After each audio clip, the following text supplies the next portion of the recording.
दोस्तों, अभी तक हमने सिर्फ यही सुना था कि लड़कियों के साथ, बच्चों के साथ बूढ़े युवक ने रेप कर दिया और बच्चे के साथ अत्याचार हो रहा है। लेकिन आज की जो घटना है वह बेहद ही हैरान कर देने वाली है, क्योंकि महज एक 9 साल के बच्चे के साथ एक 36 साल की महिला जो कि शादीशुदा थी, वह महिला हर रोज उस बच्चे के साथ अपनी हवस को पूरा किया करती थी। उस बच्चे के साथ वह रेप करती थी। लेकिन एक दिन जब बच्चे की हालत काफी खराब हो गई, फिर वह डॉक्टरों के पास पहुंचा। और दूसरी चीज, जब वह हर रोज उसके साथ रेप होता था तो उस बच्चे की जो दिमागी संतुलन थी पूरी तरह से खराब हो चुका था। लेकिन भला उस बच्चे ने कभी किसी को कुछ बताया ही नहीं। और 8 महीने के बाद इस घटना का खुलासा कैसे हुआ और महिला को क्या सजा मिली, यह पूरी घटना आपको जानना बेहद जरूरी है।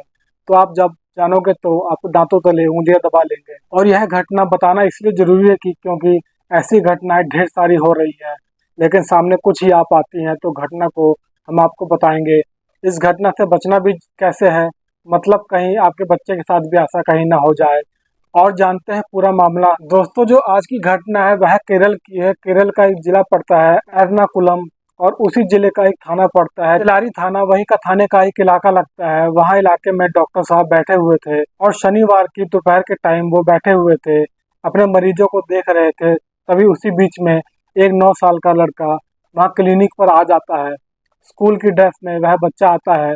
थोड़ी देर तक वहाँ पर बैठा रहता है। डॉक्टर साहब को लगता है कि शायद यह किसी मरीज के साथ आया है। लेकिन जितने भी पेशेंट होते हैं वहाँ पर सब बैठे हुए थे, वह अपनी अपनी दवाइयाँ लेकर वहाँ से चले जाते हैं। पूरा क्लिनिक खाली हो जाता है और लास्ट में आखिर सिर्फ वह बच्चा ही रह जाता है। डॉक्टर साहब बच्चे को बुलाते हैं और बोलते हैं कि आखिर क्या दिक्कत है तुम्हें तुम्हें तो बच्चा बोलता है कि डॉक्टर साहब, मुझे थोड़ी सी चोट लग गई है, मुझे पट्टी करवानी है। तो डॉक्टर साहब कहते हैं कि दिखाओ कहाँ चोट लगी है। उसकी बॉडी पर कहीं पर भी चोट का निशान नहीं दिखाई दे रहा था। डॉक्टर साहब बोलते हैं कि जरा दिखाओ कहाँ पर चोट लगी है। तो बच्चा जैसे ही अपनी पैंट को खोलता है तो उसकी जो गुप्तांग के पास कई चोट के निशान थे, जैसे किसी ने नाखून वगैरह उसको मारा हुआ, काफी ज्यादा घाव हो रहा था। जैसे ही डॉक्टर साहब देखते हैं, हैरान रह जाते हैं कि आखिरकार इस बच्चे के प्राइवेट पार्ट पर ऐसे निशान कैसे हो गए हैं, किसी ने इसको मारा तो नहीं है, क्या हुआ है। जब डॉक्टर साहब उस बच्चे से पूछते हैं कि कैसे हुआ है ये सब, तो जो बच्चा होता है वह पहले तो आनाकानी करता है बताने में। बताता है कि वैसे ही चोट लग गई है, साइकिल चला रहा था इसलिए लग गई है।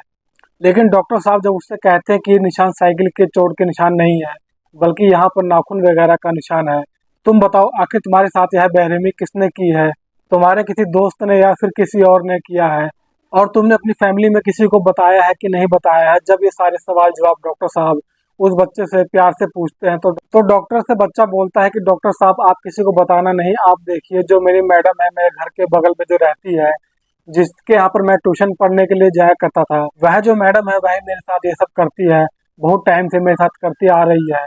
बच्चे का दिमागी संतुलन थोड़ा सा खराब भी लग रहा था।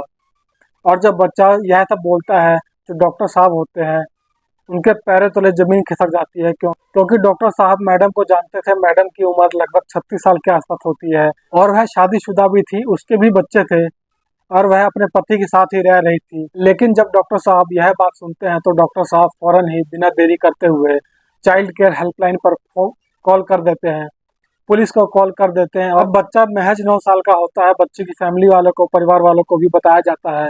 चाइल्ड केयर हेल्पलाइन वाले बच्चों को ले जाते हैं, बच्चे का पूरा चेकअप करते हैं, पूरी तरीके से जांच पड़ताल की जाती है, कहीं बच्चा झूठ तो नहीं बोल रहा है। जब पता किया जाता है तो पता चलता है कि बच्चे के साथ जबरदस्ती संबंध बनाने की कोशिश की गई है। बच्चे से फिर दोबारा पूछताछ की जाती है कि आखिरकार यह सब कब से चल रहा था, क्या मामला था। जो बच्चा होता है वह बताता है कि काफी महीनों से जो आंटी है वह मेरे साथ यह सब करती आ रही हैं, और जब उन्होंने मेरे साथ पहली बार किया उसके बाद से मैं परेशान हो गया। और मैं उनके पास ट्यूशन पढ़ने के लिए जब नहीं गया तो उन्होंने कहा कि अगर मैं ट्यूशन पढ़ने के लिए नहीं आऊँगा तो वो पुलिस वालों को कंप्लेंट कर देंगे और मुझको पकड़वा देंगे। और इसी सिलसिले में जो बच्चा होता है वह डर जाता है और बराबर ट्यूशन पढ़ने के लिए आंटी के पास जाया करता था। जो पुलिस वाले होते हैं उस महिला के घर पहुंच जाते हैं और उसको गिरफ्तार कर लेते हैं। पुलिस छानबीन में लग जाती है, आखिरकार मामला क्या है, मामला झूठा तो नहीं है, आखिर मामला क्या है, मामला झूठा है या सच्चा है।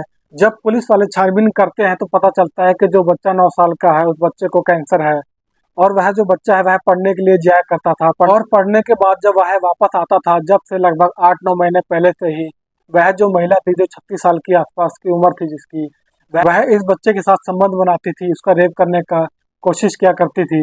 वो उसके साथ जबरदस्ती रेप किया करती थी और उसको टॉर्चर भी करती रहती थी, और इसी टॉर्चर की वजह से वह जो बच्चा था पूरी तरह से मेंटल डिस्टर्ब हो जाता है।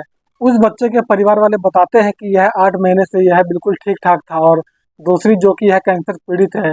हम लोगों को लग रहा था कि शायद इसकी बीमारी की वजह से इसका दिमाग पूरी तरह से खराब हो गया है, क्योंकि 8-9 महीने पहले यह बिल्कुल ठीक ठाक था, लेकिन वक्त जैसे जैसे बढ़ता जा रहा था, उसी वक्त बढ़ने के साथ साथ ये बिल्कुल चुपचाप रहने लगता है, गुमसुम रहने लगता है, किसी से बोलता नहीं था, बातचीत भी नहीं करता था। हमें हमें नहीं पता था कि आखिरकार इसके साथ ऐसी घटना हो रही है।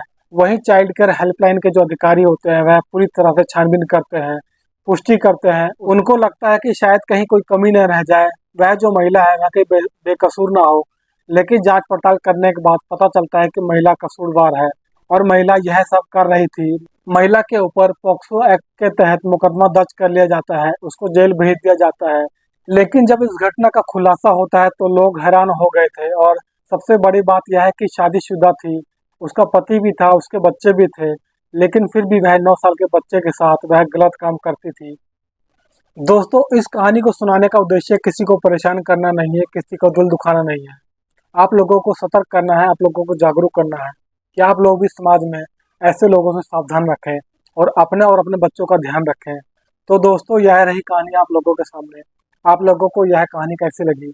ज़रा सी भी अच्छी लगी हो तो वीडियो को लाइक कर दीजिए, चैनल को सब्सक्राइब कर दीजिए, ताकि मेरा हौसला बढ़ता रहे। मिलते हैं अगली वीडियो में, तब तक के लिए जय हिंद।